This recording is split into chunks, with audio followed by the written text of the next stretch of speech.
Hi, I'm Mrs. Gross and I teach in the beginning school, and I am here just to demonstrate how we teach the children correct letter formation. So our papers all have 3 lines on them, and each line has a name.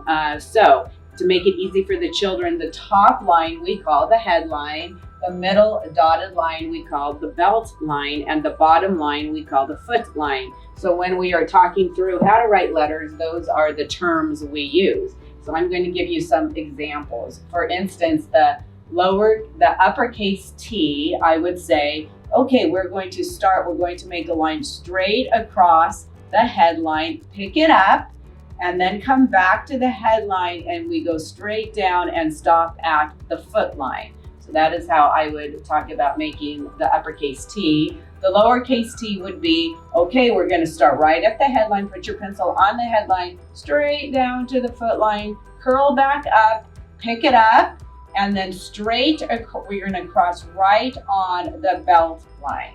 Okay. And then I make examples of ways to do it wrong, which they love, but this teaches them the right way. Also, here's another example. An uppercase A, I would say we're going to start on the headline, diagonal line down to the foot line, pick it up.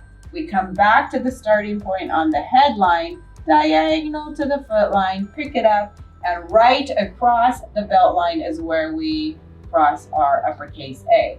A lowercase a is a little different. We actually start under the belt line, not on the belt line, but just a little bit under the belt line. And the lowercase a is a slider, which means we don't pick up our pencil to complete the letter. So we start under the belt line, we come up, touch the belt line, go all the way around, all the way to the foot line, come back up to the belt line, slide down to the belt line, to the foot line, with the curl. And that is our lowercase a, which is called a slider. And there you have it.